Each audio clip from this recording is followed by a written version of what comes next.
my question for you guys this week, because we talked about, we had a C2E2 planning meeting before we recorded tonight. You guys all know that, but everybody listening doesn't know that. Anyway. They do now. They do now. So, obviously, we still got conventions on the brain. So my question tonight, who is on your con bucket list? As in, who is somebody that you've wanted to meet but haven't yet? Whether it's just they haven't been at the same con as you, or, you know, they have been, but money / long line / whatever prevented you from meeting them. Lydia, I know you said that before I asked this question, you kind of knew the answer, but then you forgot the answer. Have you remembered yet? I have not. And it sucks because I literally had this exact thought just randomly the other day, probably as I was scrolling through C2E2's list. And I was like, oh, I would really like to see this person, but I don't think I've ever seen him be at a con before. And now I cannot for the life of me think of who the heck I was thinking of. So I have no idea.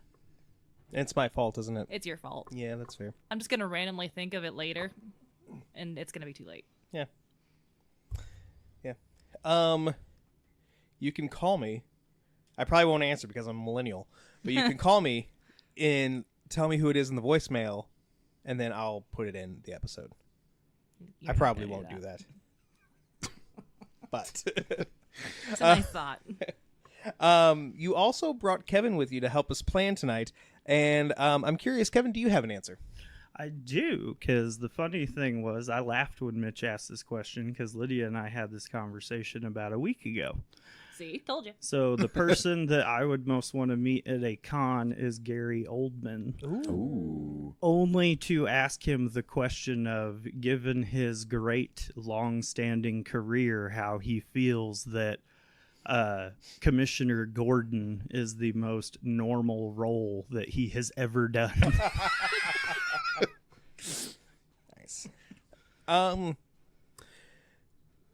I had a couple of different answers, but I think for me, I've been lucky enough to meet a lot of different people from Doctor Who over the years, but I have not been able to yet meet my two favorite doctors, which are Christopher Eccleston and Peter Capaldi. So it's 50-50 between them. I know that Christopher has done more cons recently, so I think of the two, he would probably be the more likely of the two that I would get to meet.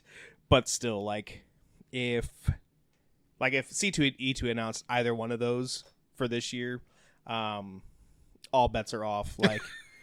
Yeah, they would get literally all of my money. Matt.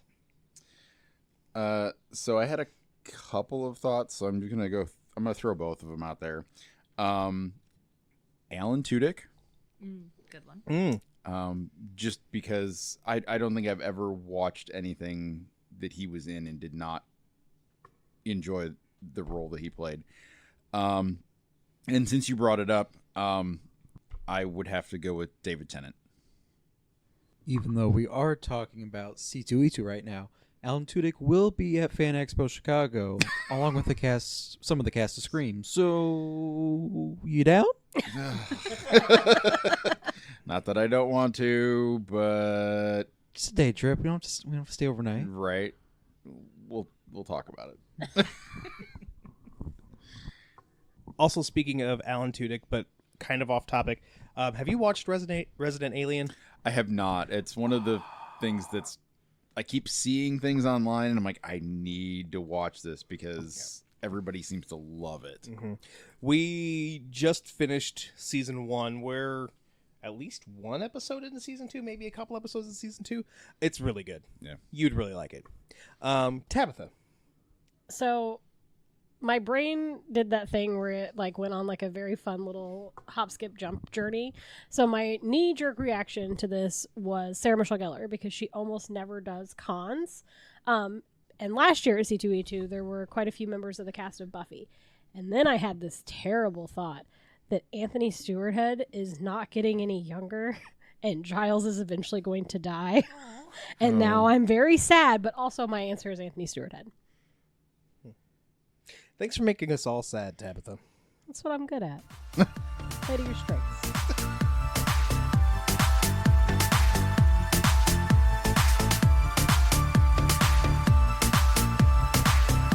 You're listening to The Geek Awakens with Mitch. Matt.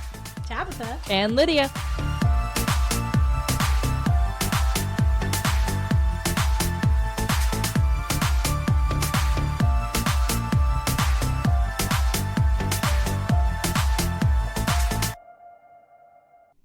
All right. So we decided we weren't for sure how long we were going to be planning for C2E2. So we decided on having a shorter episode, hopefully shorter episode. So we decided to dust off Guilty Pleasure Dumpster Fire. We're going to do that in a little bit. We've got some books to talk about first. Tabitha did like the fact that I said dust off. Nope. But just so that you guys know what you're getting into, our Guilty Pleasure Dumpster Fire for this episode is 2000's Cleopatra 2525. And if you've never heard of that show before, you're in good company. And this was a trip, y'all. Yeah. Like, so Not-Seth and I watched this on Monday, and we only watched the first 3 episodes. That's all we're going to talk about. But after we watched the first 3 episodes, I messaged the rest of the group. I was like, guys, I'm willing to call an audible. Here's what we experienced. This, and this. If you guys don't want to do this, I am okay with it. And so I put the ball in your court, and you guys all were like, meh, whatever. So It's our fault. I am not completely to blame for what happened here. I just want you to know.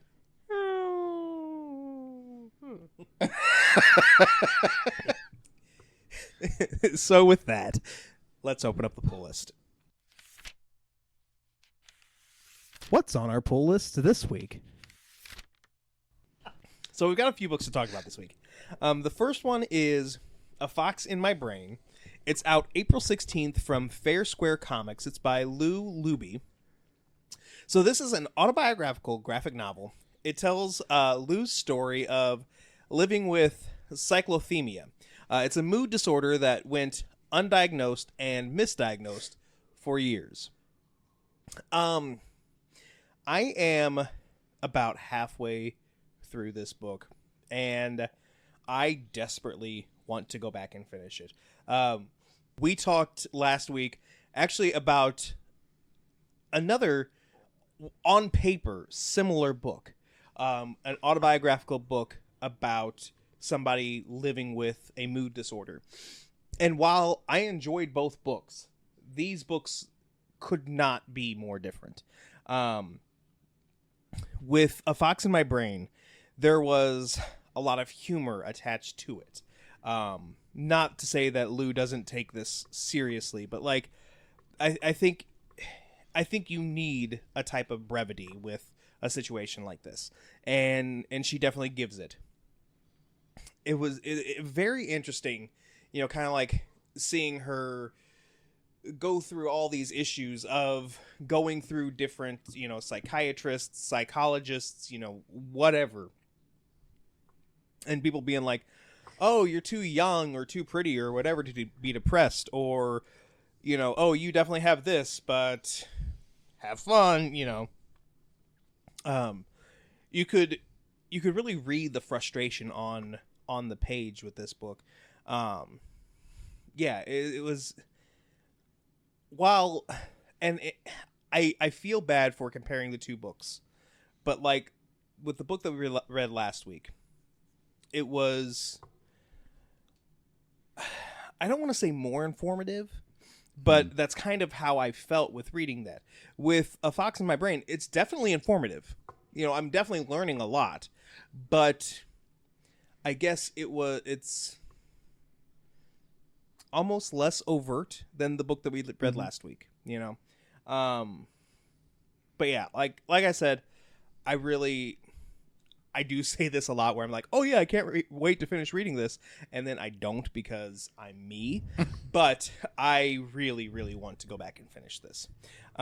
Matt, I saw you shaking your head a lot, so I'm assuming you agree with me, but what did you think? No, yeah, I definitely agree with you.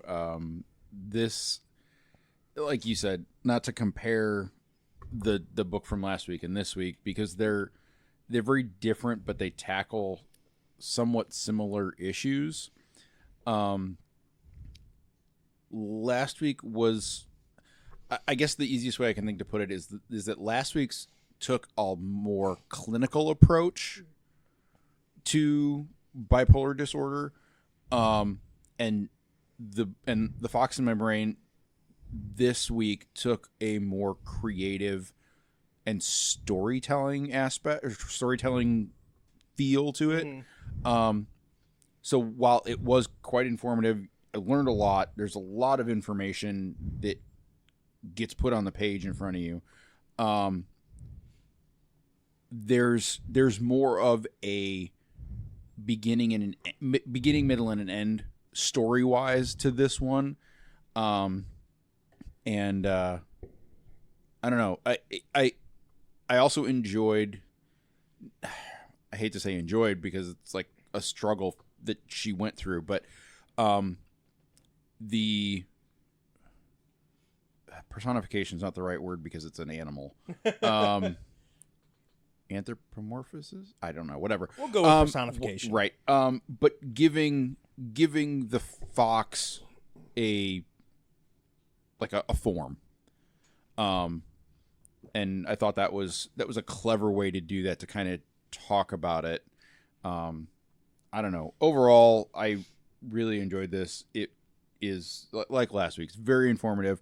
I think I like this one overall maybe a little bit more just because it's not so clinical. There's a story there, but still wonderful and definitely worth the read. Tabitha, we're in similar situations where we are not finished with this book, but what are your thoughts so far? I am enjoying how this one is told, I think, more than I enjoyed the other one, if we're making the comparison between those two. I did enjoy the art, I think, more of the other one because it felt more like the art was actually portraying the feeling. This one felt more just like a comic book than the previous one did. The struggle with the diagnosis in this one was very interesting to watch play out on page. And I think I said this last time that we talked about one of these biographical mental health graphic novels. Like, if this is how they need to get out into the universe to make people more aware of the struggles that people go through with their mental health, then I think that's great. I think this is a great outlet for that, and I hope there are more. The personification of the... That is not the word I'm looking for, and I can't think of what I was trying to think of the word, too. Utilizing the fox to represent that was so clever and so well done. Clever like a fox? Jesus Christ. Yes. I want to go home and finish this. So next up is When I Arrived at the Castle. It's out now from Silver Sprocket by Emily Carroll. So a woman arrived at the Countess's castle to kill her, a task many have failed to do. However, she is not prepared for what the Countess has planned. Matt and I both read it. We're both not entirely sure what we read, but Matt, why don't you start? Yeah, I'm not really sure what I read. I almost want to go back and read this again. I actually really enjoyed the art. This is I know, Mitch, you're not a huge fan you're not a fan at all of black and white comics.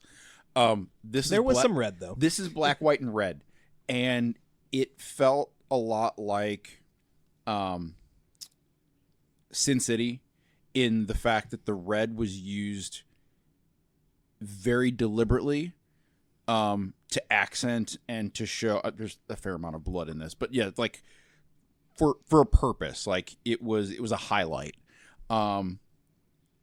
This is definitely a bizarre story. Like I said, I'm not really sure what I read, but I didn't not enjoy the time that I spent reading it. So No, I kind of feel that. You're right about the art. Like, the art matches the story very well.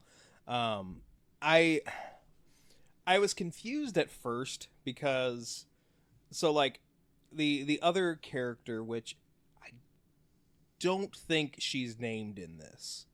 I'm not. Yeah, but like, which I went back and kind of looked at the first few pages again, and yes, the first few pages, like, it is made abundantly clear. The other character is a cat, or at least cat-like. I didn't catch that at first. Yeah. So, like, when I read it the first time, about midway through, like, when I realized that this is, like, a cat-like person, I'm like, wait, when did this happen? But then I go back, and it's very evident from, like, when she first appears on page. So I think that kind of lends itself more to, like, when I was reading it, I was kind of reading it a little bit faster, because, you know, I'm reading this to review, you know, so maybe I should have taken a step back and, like, enjoyed it for what it was and really take my time with it. But yeah, like, at the end of the day, like, I ended this book thinking that I knew what was going on, but even now, like, 24 hours later or so, like, I'm still not 100% for sure what was going on. No. The next book is Beyond Real #3. It's out April 17th from Vault, written by Zack Kaplan with art by Fabiana Mascolo. So June and her new allies reach a world with no humanity, but nature is personified. Seemingly impossible to move forward, will June finally get to the source? Lydia, you said you've read this. What are your thoughts? So I actually went back and reread 1 and 2 because it had been a while. One thing that didn't really strike me until about halfway through the second one, going into the third one, was the fact that every time they, like, shift to a new area, the art style completely changes. Mm-hmm. It's a different artist each issue. I say, which I realized after I got through it. I really like this one, especially with, like, the talking trees and all that fun stuff. I really want to kind of see where this goes, because the way it ends is very much of a cliffhanger, and I feel like we're getting closer to, like, finding out, one, how she even got in this, like, other world, or, like, why she's there and how this is going to help Eli in the end. So I want to see where this goes. This is one that actually is really keeping my attention. Yeah. I did the same thing. Because I had not gotten around to reading issue 2 yet. But I reread issue 1. Because I was like, I kind of remembered what was going on, but not enough. And I was like, okay, I need to do this series justice. Especially with issue 3. Is this giving you Wizard of Oz vibes? A little bit, yeah. A little bit. Especially with the talking tree. Yeah. But yeah, I am really loving this story. I've said before, and I'm sure I'll say again the next time we talk about a Zack Kaplan book, like, I'm becoming a Zack Kaplan fanboy. I've loved every book of his that I've read. And this is no exception. Like, I think we had talked about it before where, like, we maybe weren't sure how this was going to play off with having a different artist each issue, because that can be jarring. That can be, I don't want to say confusing, but it can really throw you off. This series does that very well. It's very deliberate. I feel like a lot of the problems that a lot of books have like that try to throw in multiple artists is it's multiple art styles with one solid, like, story setting. Mm-hmm. This one, with it switching to different, like, worlds or, like, sections of this world that she's in as it goes, I think helps, like, make that transition easier. Yeah. There were a couple of moments in this issue, and I'm not going to say them on air because I don't want to potentially spoil anything, but there were a couple of moments in this issue that maybe have given me ideas of where this story is going, and while I'm sure it's going to be very well done, I feel we might be in for a good cry. Oh, I'm sure we're going to be. Come the end of whether this is a 4-issue miniseries, a 6-issue miniseries, whatever the case may be. I feel like when we hit that last page, a tear may fall on the page. And while I will applaud Zack Kaplan for a job well done, I will be very angry for him making me feel emotions. Yeah, that's fair.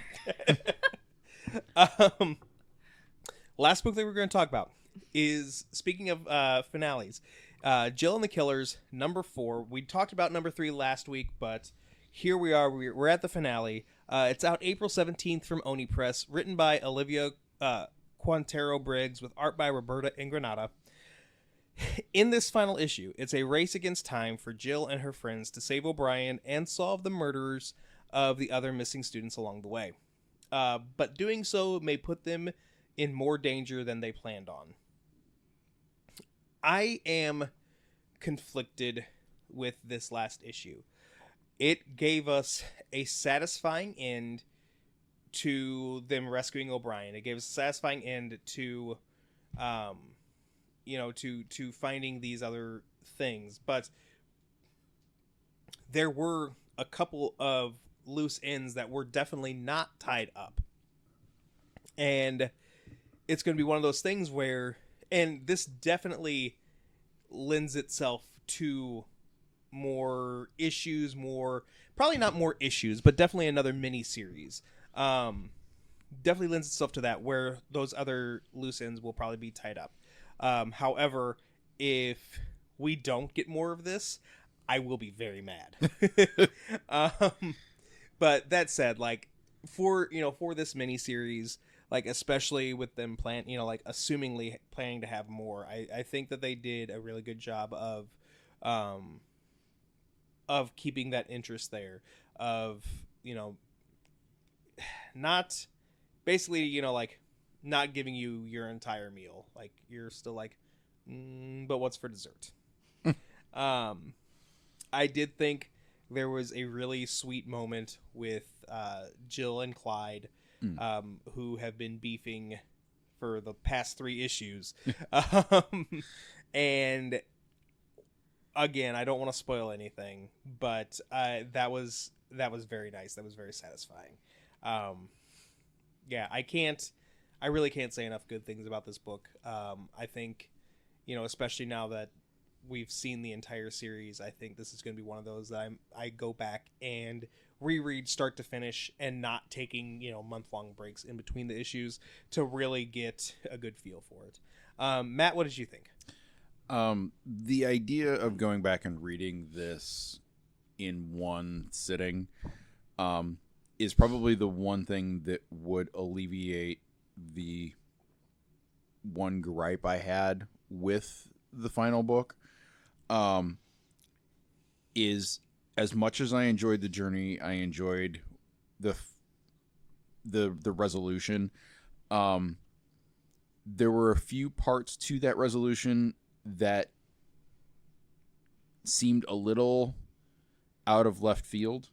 I know that the hints were there, but because it has been so long since we read issue 1 and 2, I had almost forgotten about those being crumbs along the trail or puzzle pieces. So I almost wish that those had been a little bit more prevalent throughout the entire series, throughout the entire 4 issues. But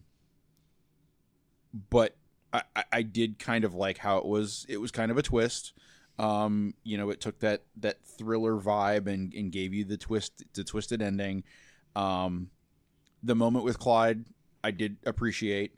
My only issue with that was that they fell back into the Ute speak in that scene, and I had to slow down and reread that a couple of times to make sure that I understood the context of the conversation. Get your translator. Yeah, exactly. My Urban Dictionary translator. And it does leave the door open for more, and I don't think that's a bad thing. Overall, really enjoyed the series. I'm glad we got all 4 issues to read and see how it went from beginning to end. Yeah, I don't know. I enjoyed it. I will. It's one of those, like, I'm not going to be upset if there aren't more, but if there are more, it's going to be a good thing. My question is, if there's more, are they all going to sound like it's about an 80s rock band? Probably. All right, guys, we've held out long enough. Let's go into Guilty Pleasure Dumpster Fire. Is it a guilty pleasure or is it a dumpster fire? So, like most awful things in the world, this edition of Guilty Pleasure Dumpster Fire is all thanks to Facebook. So, a few weeks ago, I was scrolling and came across a seemingly harmless Gina Torres appreciation post. It had pictures of her in a bunch of different shows, had like logos for each of the shows. I recognized most of them, even if I hadn't seen them. You know, I was still like, oh yeah, I remember that show, you know, whatever. Except for one. Cleopatra 2525. And then I fell down a deep rabbit hole. I was at work and I pulled Tabitha down the rabbit hole. Like, you can attest to, like, just how invested I was that day. He came barreling, like, out of his office and was like, oh my god, have you heard about this? And I'm like, no. So he proceeds to sit down at my desk and we proceed to watch the opening and, like, the first 5 minutes maybe of the first episode. And we're both just, like, mouths open, staring at the phone screen, and I'm like, what is happening? And he is like geeked. He's like, this is gonna be great for Guilty Pleasure Dumpster Fire. And I'm like, well, it's already a dumpster fire, so sure. And then they proceed to spam our group chat with like paragraph after paragraph about this thing. Yep. We were very productive at work that day.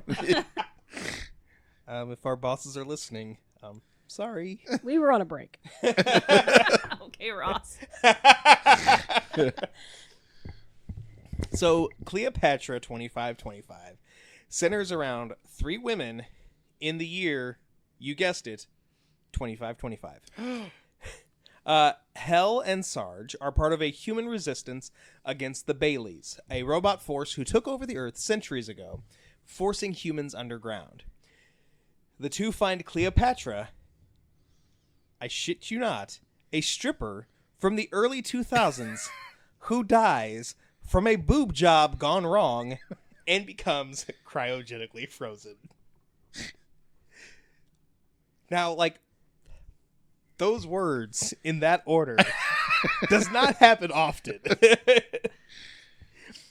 So, the show stars Gina Torres as Hel, Victoria Pratt as Sarge, and Jennifer Skye as Cleo. So, Gina is arguably the most famous or the most well-known of the 3. Clearly, we all know her from Firefly, Serenity, whatever. She also had roles in The Matrix Reloaded and Matrix Revolutions, as well as Angel, Boston Legal, Westworld, Pearson, bunch more. Also, Cleopatra 2525 won an award. A Razzie? No. So, So, Gina Torres won the ALMA, which is the American Latino Media Arts Award, for Outstanding Lead Actress in a Syndicated Drama Series in 2001. Huh. So, we are talking about award-winning Cleopatra 2525. So... Not such a bad boob job now, is it? Right? So, Victoria went on to star in Mutant X. She also had minor roles in Lie to Me, Castle, Hawaii Five-0, and more. Also, in 2019, she married Trace Adkins. Huh. Right? That's why she looks familiar. Before starring as Cleopatra, Jennifer also had roles in Buffy, General Hospital, and Xena. Since then, Hers is the smallest filmography. Her last role was in 2005 on CSI Miami. However, she has gone on to document how working as a teenage model gave her PTSD. She also fought for better working conditions for those in the fashion industry. So, Cleopatra 2525 ran for 2 seasons from 2000 to 2001. It aired in syndication alongside another show, Jack of All Trades. The two were half-hour shows. When Jack of All Trades was canceled after its first season, Cleopatra 2525 switched to hour-long episodes. A lot of people on the production crew also worked on Xena and Hercules. So that's why, like, it kind of gave that feel in a lot of spots. Sam Raimi, yes, that Sam Raimi, was also an EP on the show. The theme song, which arguably is the best part of this show, is a reworked version of the song In the Year 2525. The version for the show is sung by Gina Torres. So we watched the first 3 episodes of Cleopatra 2525. I think I mentioned this earlier, but we did this to get a decent idea if this show is indeed a guilty pleasure or a dumpster fire. As a final note, most, if not the entire series, is available on Internet Archive. If you're not familiar with this is a really good resource. There are a lot of other like forgotten television shows that are on this website, as well as just a lot of other things that, for better or worse, maybe have been forgotten. But yeah, definitely recommend checking out Internet Archive. So, how we're going to do it this week. I've written down brief synopses for each of the 3 episodes, and we're just going to kind of like give our thoughts about each of those episodes. Before we do that, though, going into this, I want, like, what were your thoughts? What were your feelings right before you hit play that first episode? Lydia, you're already going towards the mic. Honestly, my first thought was, oh boy, what's Mitch getting us into this time? And my thoughts were not wrong. No. Tabitha, what about you? I mean, I already knew what to expect because, like I said, you forced me to watch the first 5 minutes of this. You did it very willingly. Under slight duress, but it's okay. I kind of knew what to expect. I don't think I knew how weird it was going to get. Matt, what about you? Your initial enthusiasm in the group chat, and then trepidation and concern based on the items bullet pointed about what you ran across in those first 3 episodes made me deeply concerned for what I was in for. So, the first episode, it's called Quest for Firepower. Hell, Sarge, and Horst go to the surface to test a new shield against the Baileys. In doing so, they discover Horst is a betrayer, which a betrayer is basically, he's kind of a Bailey. Basically, he's a robot. So, Sarge gets injured in the process of fighting Horst. She and Hell go to get medical attention, where they meet Cleopatra, who wakes up from a long nap. They rescue Cleo, who ends up helping as they take down the betrayer. I've talked a lot. Tabitha, let's get your thoughts on this first episode. So, like I said, I kind of knew what to expect from the very beginning of this. And if I'm being super honest with you, we watched them all back to back to back, so they all kind of blur in my head.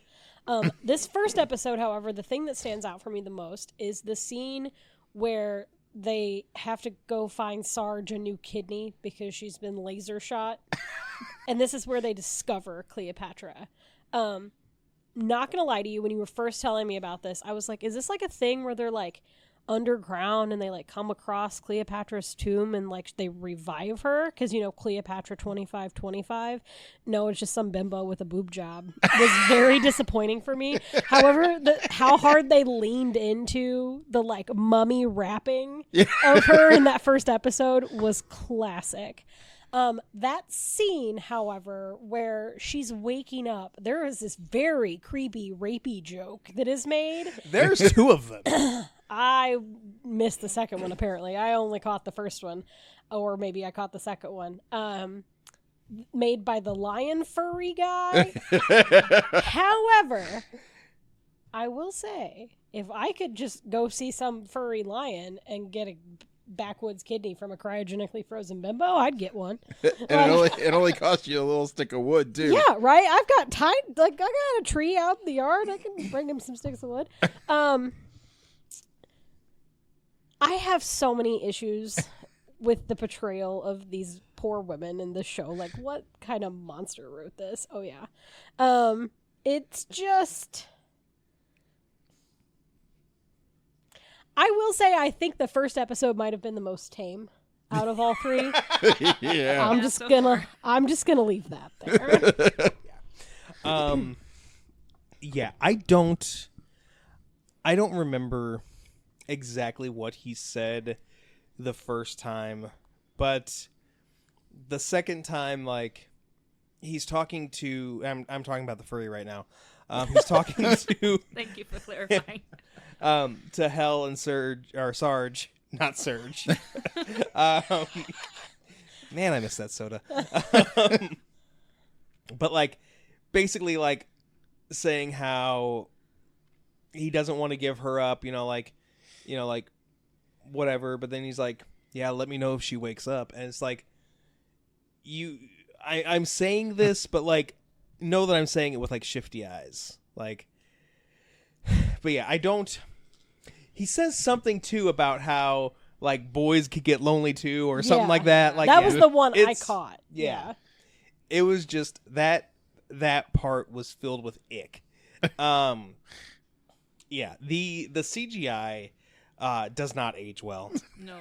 At all. The acting is not great. Cleopatra screams a lot in this first episode. She screams a lot. Period. Yeah, I was about to say it doesn't get better. But yeah, like this is it's whew. Man, she screams a lot. But all things aside, like, and we'll kind of go back to it, or at least I kind of keep going back to it. Like, I guess there is a reason why, like, Gina Torres does act as well as she can for what she is given with this series. She does really well. Yeah. I really don't know what else to say. I don't. Lydia. Yeah, so basically everything you guys have already said. Can we just talk about how cringy some of the 2000s like terms and like quotes she was coming up with were? Now, see, I liked that though, and especially because like how Hell and Sarge like didn't recognize those. Mm-hmm. I thought, believe it or not, I thought that was clever. It was for about the first like 30 seconds of it, and then it's like, okay, you're overdoing it, just stop. I still have questions, because like if her boob job was botched that bad that she like died, how are her boobs that good? Yeah, like, but she wakes up and like peeks under her Down wrap her and is like, shirt. oh, okay, good job. no, like, no. she compliments it. It was so bad that she died. My assumption was that the anesthesia went wrong. But also, cryogenically freezing someone is very expensive. Why are they wasting it on her? Who chose that? I mean, They maybe saved she it. still made good money. They saved money on the bedding. It was just an egg crate. I mean, I guess we did learn in episode 3 she's not very good at stripping, but we'll get to that. So there's also the fact that, you know, her like medical gauze that's like covering her new boob job is like this weird little dress. It's like, that's not how this works at all. But yeah, she screams so freaking much. Like, I was wearing earbuds watching this, and I almost took them out because it was hurting my head. I'm glad you didn't. You're welcome. Yeah. The CGI did not age well. And like the overall like feel I got of this just from the first episode was like a mixture of like the cheesiness of like Power Rangers like fight scenes mixed with some weird sci-fi video game from the early 2000s. And I'm not sure how I feel about it. Complete aside, but I was on Wikipedia, putting together my notes, and there was a link that to the original website. Granted, like you click the link and it takes you like the Wayback Machine, but still, it was like the website for Cleopatra 2525, and I almost got lost on that rabbit hole, but I pulled myself out very quickly. So there's that. Matt, what are your thoughts?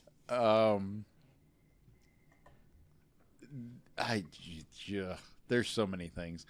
I don't know how they all didn't have to have rotator cuff surgery with the kickback for those wrist blasters. Like all they did was like punch backwards. Don't forget the humping. Though. Oh yeah, Sergeant her reverse humping when she was shooting. Like, I couldn't help but notice, one, their aim is awful, and two, all they did was like punch backwards every time they shot. It's like a little aggressive. The other thing I did notice is that security underground is crap. Everybody just walks into everywhere. Like there was like, oh, let's go fix her kidney. Oh wait, the bad guy's just gonna waltz right in. Like nobody stops anybody. Like there's no like, are you hiding? Is this supposed to be a secure location? Because it's obviously not. Yeah. I just remembered there was one part where we find out that Cleopatra is really good at imitating voices. Yeah.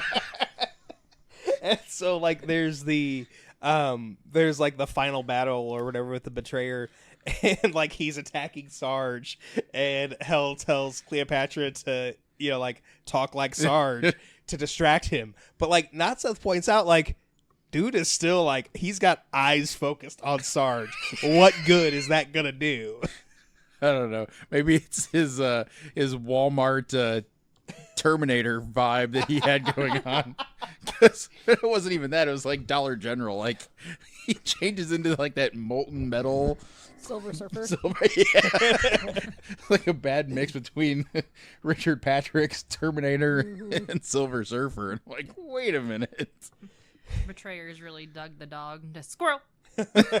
Right. And like also the whole like when they're jumping down the shafts, like that's honestly probably intentional. Yeah. But like I was so confused at first. It's like, what are they flying? Like I didn't appreciate that they were like jumping down. Falling. Like, How do you falling. go the other way all the way? They have to use their web Well, shooters. I know, Yeah. but like, Thanks, Sam. what if you? What if like, you know what? I'm getting caught up in the physics. I can't do this. Don't, because they obviously didn't. My brain is like spitting out already, so I need to stop thinking about that. All right. Well, my question is, does everybody have these little web singers? Like, how do people get around? Are Yeah, they the there only were- ones that do this? Yeah, there were people in some of the other episodes that didn't have those. Like, do you just live in your own little box down the shaft? Well, I mean, they only ever go up or down. They never really go like out. So like all these the entire human population lives underground, but they all apparently live in this one shaft that just goes all the way to the Earth's core, because other than like going to one room off the side of this elevator shaft, they don't ever go anywhere else. But then the top is the Sistine Chapel somehow. I don't. Which opens into a field. Correct, as it should. I don't. Like I said, the physics. My brain is. So to kind of explain a little bit further. So like Hell has an earpiece, and basically Hell, Sarge, and then later Cleopatra are the angels to this voice that is called Voice. So clever. Charlie. If we're making a Yeah. Charlie's Angels comparison. So you learn later on in the series, and I have not seen any more than the first 3 episodes, but you learn later on in the series that there are more teams like Hell and Sarge and Cleopatra. So there have to be other shafts and other teams down said shaft. We've This is said not the getting word any shaft enough now. It's banned. It's been canceled. Yes. All right, so let's move on to episode 2, which is called Cregan. So the team's Mandroid, Mauser, is kidnapped by Cregan, who killed Hell's family. Cleo and Sarge must help Hell, who is attacked by Cregan, and save Mauser before all of his secrets are downloaded to Cregan's systems. Cregan is basically going to be the big bad of this series. When doing notes for this, episode 2 for me was kind of like the one that I kept forgetting about. You know, even though you had this introduction of this big villain who had like a Jay Leno chin. He looked like the guy from Big Bad Beetleborgs that also kind of looked like Jay Leno. Oh. The clown Yeah. dude. Yeah. Which Lil Baby Mitch, when that show was first going on, thought that was actually Jay Leno. I thought that he was acting in Big Bad Beetleborgs, but I digress. So, granted, maybe it was because I was watching these episodes, you know, in real quick succession, but it does say something when you're introducing somebody who's potentially going to be a big villain, and I don't really remember that episode, you know? Yeah, like, I really, like, even kind of going back, like, there was, like, this really weird part where, like, Cleopatra has to get the voice thing out of Hell, and so she's doing surgery on this woman. While Sarge is busy shooting bad guys. Yeah. I've never even played a surgeon before. Yeah, exactly.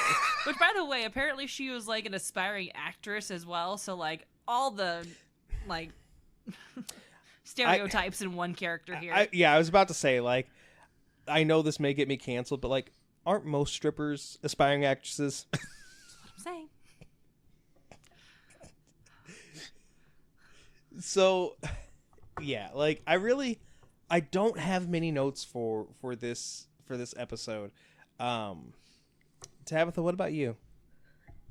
This one, again, like you said, was kind of the least memorable. I don't know if it was because it was in the middle or if because my brain was shutting down by this point. I could have done without the creepy clown. I also could have done without Mauser laying on the table, getting downloaded with this entrails dangling down the table. I was like, what is that? Oh, it's a spinal cord. What is that? And like, as much as I love like a fun backstory, they like gave you a backstory like they give you a backstory in like a bad B horror movie. Like, you killed my parents, and then that's all you know about it. It's also giving Batman vibes, especially since he kind of looks like Dollar Tree Joker had a baby with Harley Quinn, and then this is the procreation of that mess. I think my biggest issue with this particular episode was probably the if they are going to make Cregan, and I'm not continuing on with the show, so we'll never know, the big bad, they did a crappy job of making me care. I just wanted the creepy clown to go away, and then they blow him into this closet, and then he's but then they open it and he's gone, and they're like, but he got away. And the whole thing with the like operating on her on the fly while they're being protected by Sarge and her humping gun. Like, if there's ever anything in my brain that needs, or near my brain that needs to be removed, you know who not to give a laser knife to? Someone like Cleopatra. Jesus Christ. And then the whole thing in the beginning with like her like, I made my outfit fun, and they're like, these outfits are practical, and she's like, okay, so the bared midriff is is tactical. Okay, like that was a good cut. Like that was great. It was.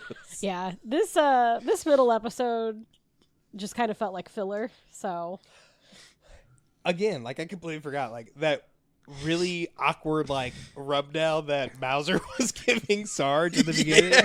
Like, okay, so when Not Something and I were starting this, I accidentally clicked on the second episode first, and so we're like 30 seconds into it, and he's like, "Is this a porno?" And I'm like, gratuitous butt shot. right. I'm like, no. Question mark? Matt, what are your thoughts on Cregan? He looks like Ronald McDonald on crack. Oh my god. Quite honestly, like I kept looking at him, and all I could picture is so in Overwatch. There's God knows how many characters. One of them is Junkrat, and he has a jester costume or a skin that you can get, and all I could think of is that this looks like Junkrat's jester skin from Overwatch. Like that was all I saw every time he was on screen. I don't know if maybe that was the inspiration for that skin or that costume in the video game. I feel like it might be, because that's the way video game designers work. They pull random shit from God knows where that you've never even heard about. But I'm with Tabitha that like, if he's supposed to be the big bad, they gave you that like 30-second backstory that's supposed to make you have this like visceral, like, oh, I see why they're at each other's throats, and it just it fell flat. Lydia, what'd you think? I'm too busy trying to figure out what's going through Kevin's head right now, because I just showed him a picture of what Okay. Cregan looks like. So I had zero context for any of this. I was saved because Lydia couldn't figure out how to watch it on the TV. So she watched it on her phone, and she said she was going to put her earbuds in as to not disturb me. For the next 90 minutes, I heard gasps, I heard laughter, I heard angry sounds. At one point, she paused it, and she showed me a still of the three girls running. Gina Torres was the only one I recognized, and I said, oh, now I know how Jessica Pearson paid for law school. And no, she just showed me a picture of Cregan, and my first initial thought was, oh, it's Inner City Pennywise. You're not wrong. Yep. So, yeah, the beginning, like, awkward rub down was, yeah, I was not sure where that was going. I'm glad that it stopped where it did. The fact that she took the pockets out of her outfit made me so mad. It's like, how are you going to get a skirt that has pockets and take them off? What is wrong with you?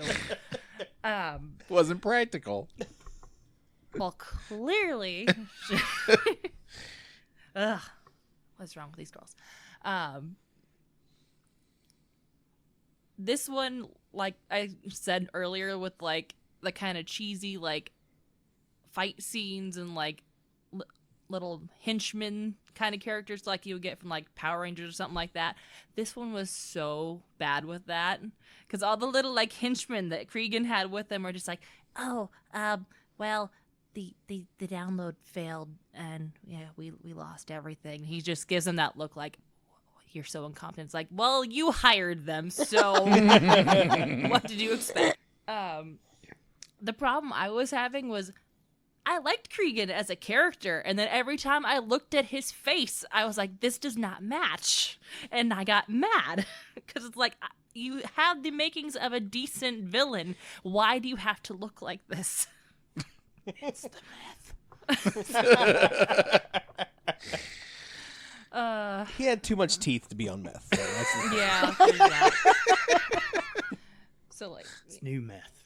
I mean, You're right. In 500 years, they have done wonders with meth, guys.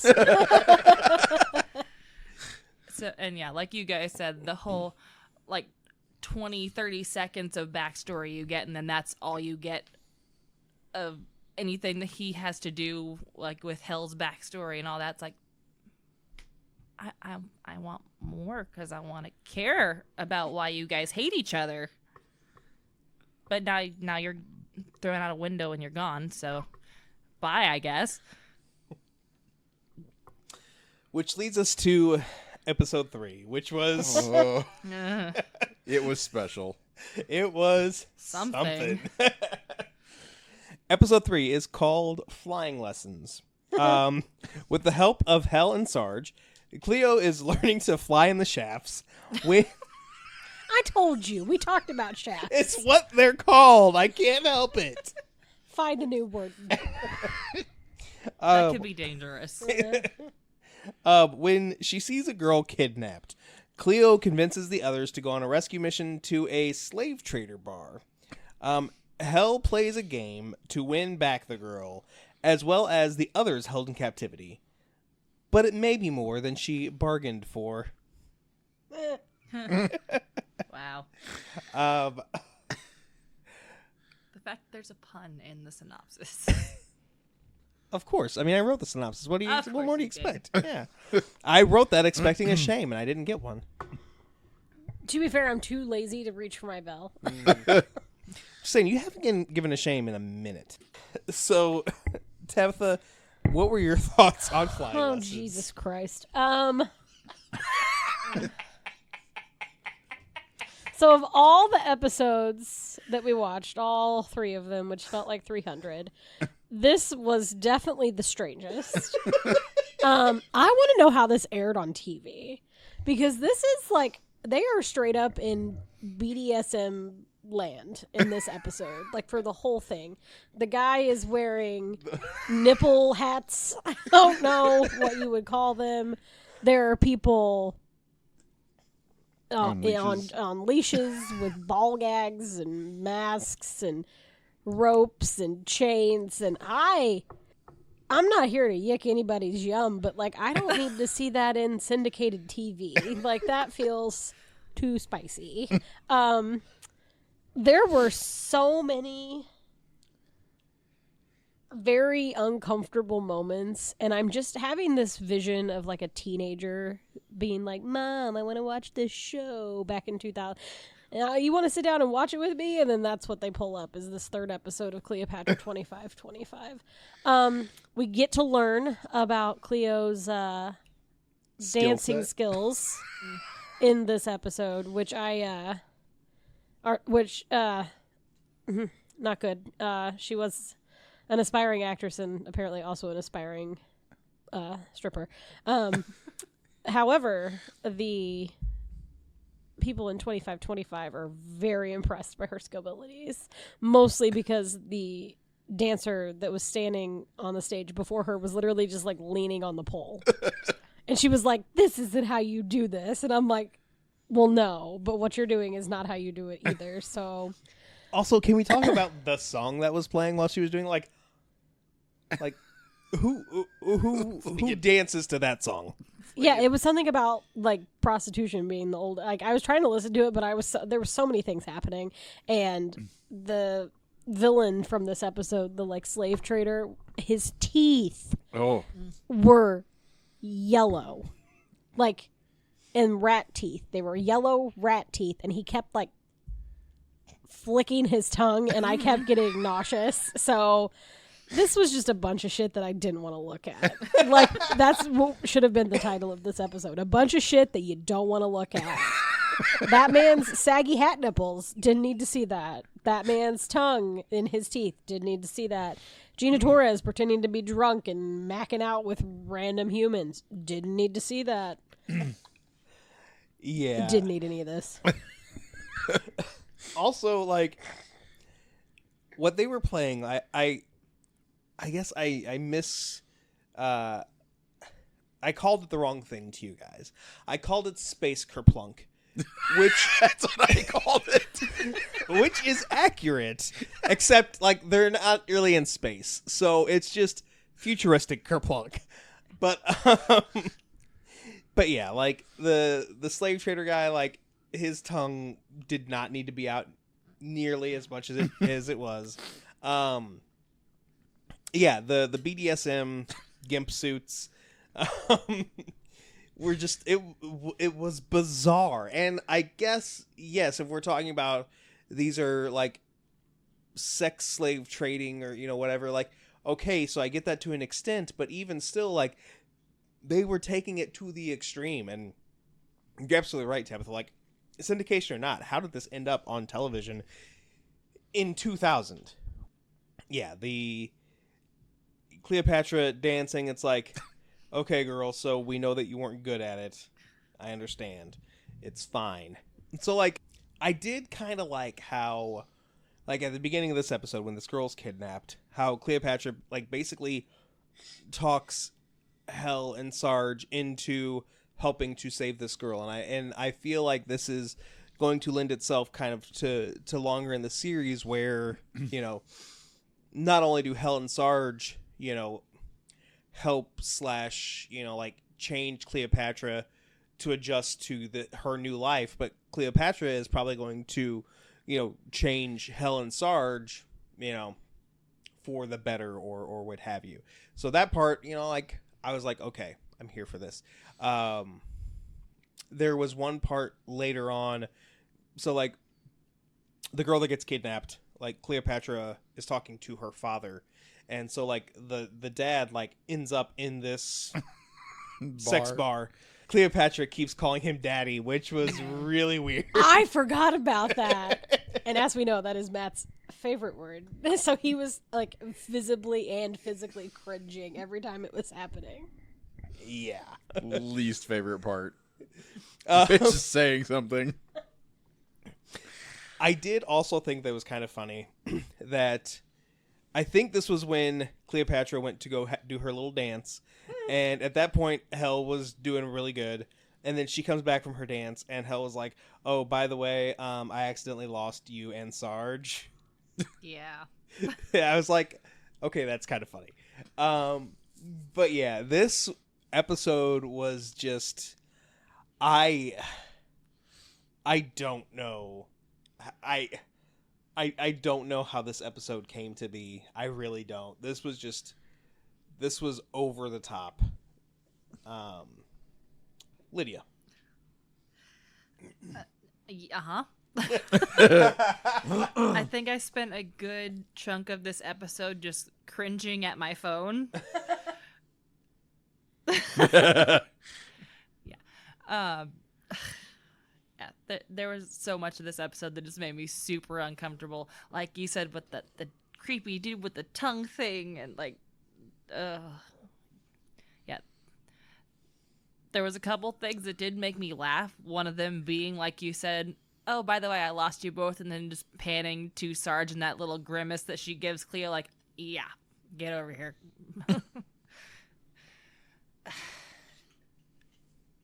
I feel like this episode did not need to be this Explicit? explicit is a good word.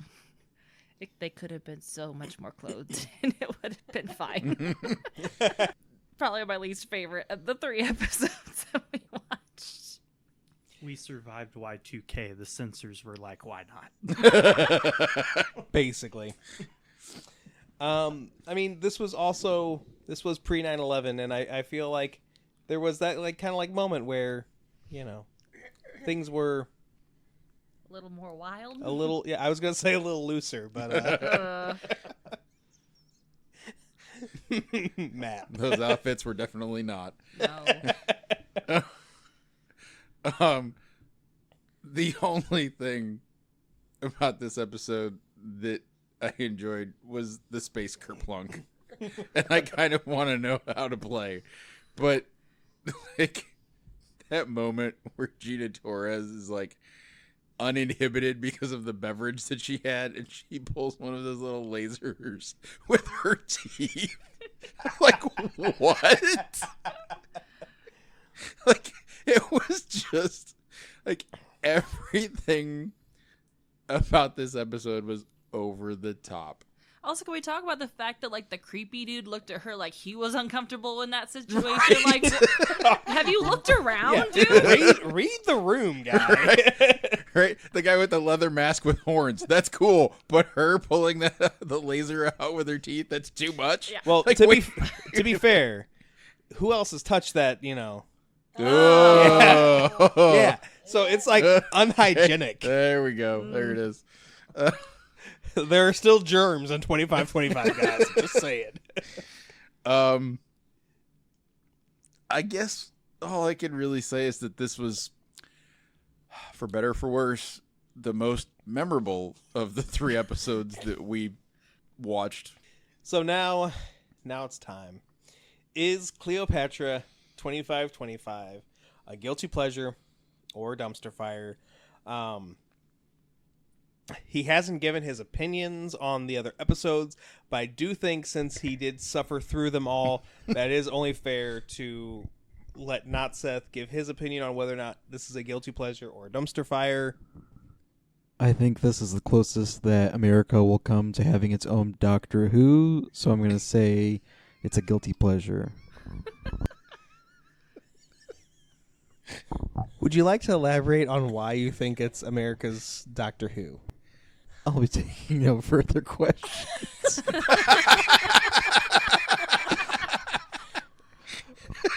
I don't know. It's that really weird, like Russell T Davies, like early Doctor Who in the reboot, where it's just like, there's money that went into this, but should there have been?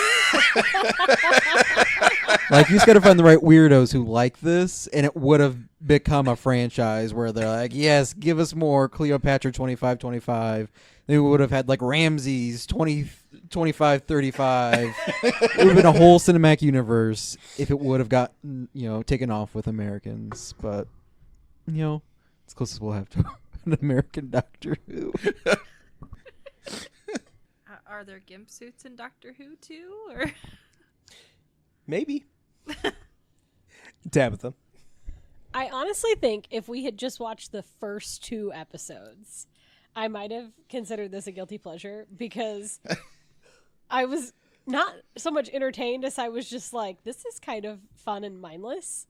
And it also was giving me like very, very early, like season 1 episode, like 1 through 4 of Buffy vibes with like the way they were talking and like the way it was filmed and like the terrible, like fight scenes. Like it was kind of giving Buffy. And then that 3rd episode happened. I don't trust shit that comes after that. So I'm out. Dumpster fire. Matt. So I hadn't said this yet because I was kind of saving this point until we get to the end. But for a show that was supposed to be about the strength of women fighting to save the human race, there is so much like the gratuitous butt shot and the skimpy outfits and her being a stripper. It's like, I mean, it was still written by a guy. you're doing this wrong. Like The misogyny wasn't internalized. right? For strong female characters, you're doing it wrong. You didn't understand. You didn't understand the assignment. It does pass the Bechdel test, though. That's fair. It does. Yeah. I hate that you're right about that.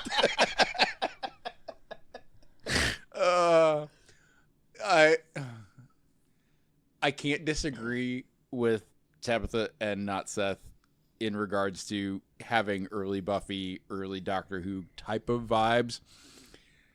to a degree. But I also think that, yes, that third episode is what sent it off the rails and puts this squarely in the category of a dumpster fire. Lydia. So, I had so many emotions watching this show. Also, watching this, I feel like I randomly actually saw this on TV in the early 2000s, like when my dad had like the Sci-Fi Channel on or something.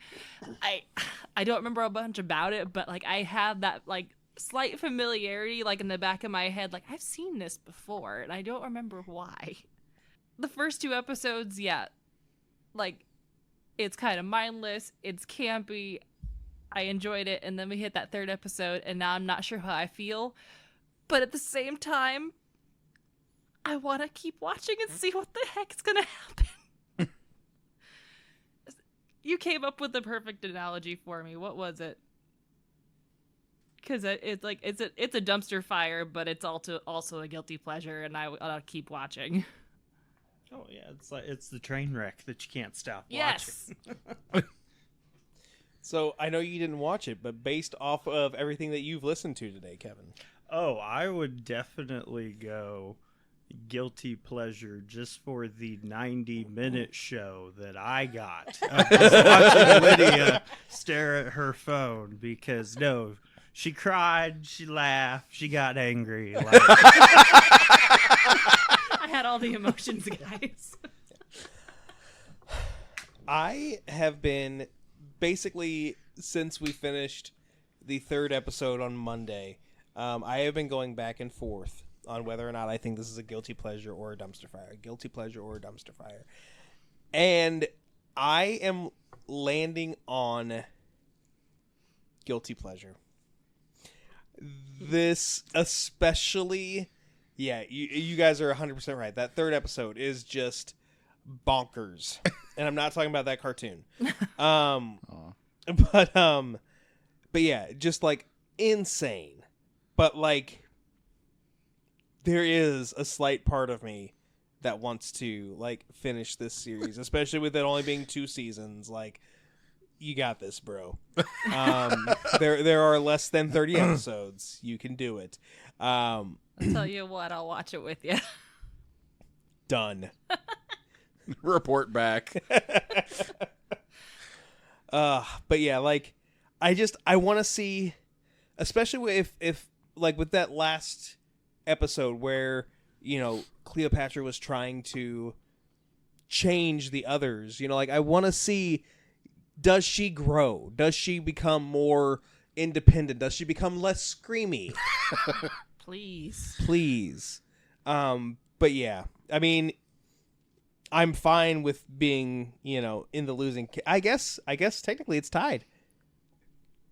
Because Kevin, Evan, or not Seth and I all said... I'll go guilty pleasure too. Oh, okay. Because I do want to watch it more. This as is bad as it's gonna be. This is firmly in the guilty pleasure camp. Sorry, guys. So we've got one last story. I know we've talked a lot tonight, but Tabitha, you have a story about something that happened during the recent earthquake in New York. You asked me to find a weird story. I did. You did. And I provided. You understood the assignment. I did. There were a plethora of options that I had uncovered, but I felt like because the earthquake just happened, it felt timely. The headline of this article is "Man Getting Vasectomy When Earthquake Hit Thought Doctor Was Making a Joke." Oh, no. His post on X, formerly known as Twitter, is what has garnered this kind of national coverage. I'm just going to read it. Not going to censor myself. I'm going to drop an F-bomb here. A fucking earthquake happened in the middle of my vasectomy. That's all he said. So Justin Allen went into his procedure in Horsham, Pennsylvania. He is a father of 2 and 33 years old and decided that was enough chitlins. So he went in for his snip with his doctor. right around the time that earthquake hit the East Coast at 10:23 a.m., the doctor was actively in the middle of the suturing. The cauterizing. And it was about 10 minutes in, and at first he thought like they were close to like a train station, or there was something else that was like causing the shaking in the room, because he didn't think it was an earthquake, because earthquakes never hit the East Coast, right? And then all of a sudden his surgeon, I guess, stops and goes, "Wait, is that an earthquake?" And he thought the surgeon was making a dick joke to lighten the mood. But then they realized it was an earthquake. They could not stop or move. The doctor just had to pause mid-activity until the shaking stopped, which was, like a couple of seconds later. And then they just proceeded on with his vasectomy and sent him on his merry little way. He said it is a experience he is never going to forget. But there have been over 5,000 reposts of his Twitter, X, whatever, including someone retweeting it and saying, "Mother Nature with the best D's nuts joke in human history." So he's okay. His doctor took it in stride. I was thinking gross. I was thinking about that, like when they were talking about the earthquake, because like that area is like home to like a lot of like major medical centers, and I was like, I hope no one was in the middle of like heart surgery. I had that thought. I don't know if they were, but this guy was in the middle of nut surgery, and that sucks. Are you okay, Matt? No. You're very pale. I'm very uncomfortable. Oh, that sounds so painful. I mean, he definitely shouldn't have to worry about having kids anymore. Unless the doctor missed. Oh. Unless the shaking was happening, and then he's got to go have it done again. The burning. Are you having a flashback? I am. Okay. I don't want to talk about it. See what you have to look forward to, Kevin? Bag of peas is preferable. True.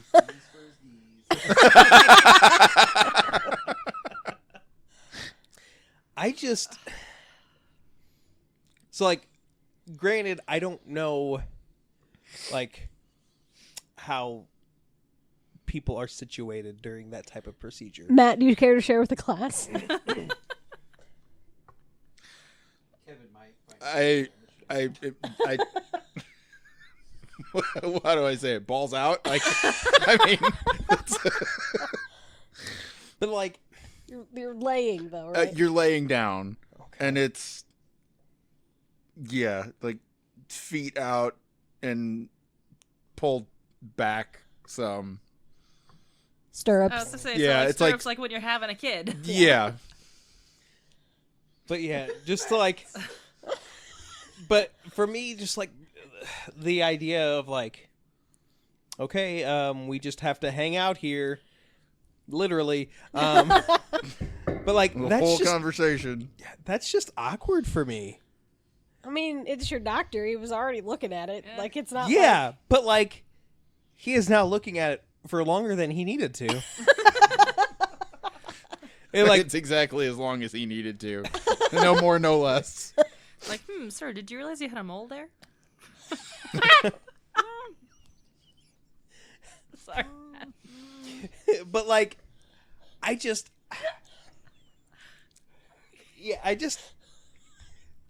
what do you two talk about like while that's going on? And like you're just hanging out there. We're having, isn't it? Small talk. Hopefully not too small. Like- Hopefully just a totally average length Like, of discussion. like the kind of questions that your dentist asks you. When your mouth's full. Yes. I hope your mouth's not full during that. Nobody's got you by the balls. Literally. All right. Well, between this conversation and Cleopatra 2525, we need to all sit in silence and think about what we've done. Maybe take a shower. Maybe take a Yes. shower. Yes. Yeah. So the next time you hear from us, we will be at C2E2, and hopefully talking about much nicer things. So, everybody, say bye. Bye. Bye.